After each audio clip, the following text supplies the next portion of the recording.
យថ្ពាល់ក្រហមឃើញសរសៃថ្ពាល់មកខៃម្លែងទេបើញញឹមរឹតតែសំជាងទេត្រូវតែស្នេហាថ្ពាល់ក្រមុំថ្ពាល់ក្រពុំព្រំចារីថ្ពាល់រីកថ្មីចាំងភ្នែកថ្ពាល់រលោងថ្ពាល់រលោងចំឡែក10000ភ្នែកមើលមិនឆ្អែតទេគ្រាន់តែថ្ពាល់ដែលខ្ញុំមិនបានថាធ្វើឲ្យស្រាលអស់អារម្មណ៍ចុះបើថ្ពាល់បានមកដល់ដៃខ្ញុំអ្នកណាថាគុំមិនឲ្យខ្ញុំថាបខ្ញុំត្រូវតែថាបអើយថា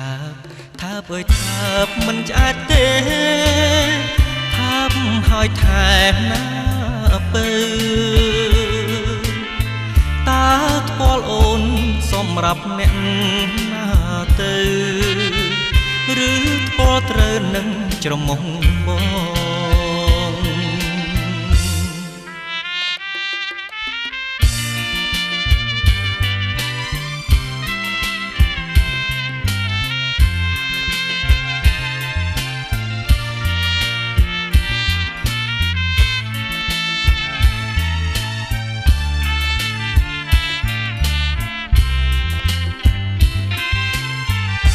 ថាបអើយថាបអើយថាបមិនឆ្អែតទេថាបហើយថែណាពើតើថ្ពាល់អូនសម្រាប់អ្នកណាទៅឬថ្ពាល់ត្រូវនឹងច្រមុះបងឬថ្ពាល់ត្រូវនឹងច្រមុះបងឬថ្ពាល់ត្រូវនឹងច្រមុះបង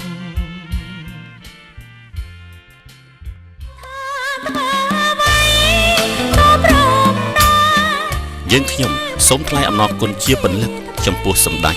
ទ្រង់ឯកឧត្តមលោកជំទាវអ្នកអុកញ៉ា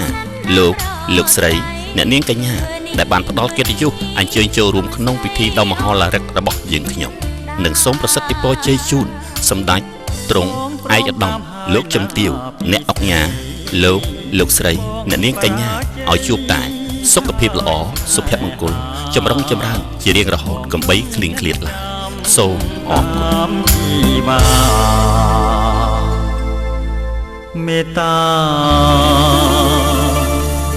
ចេញមកណាប្រ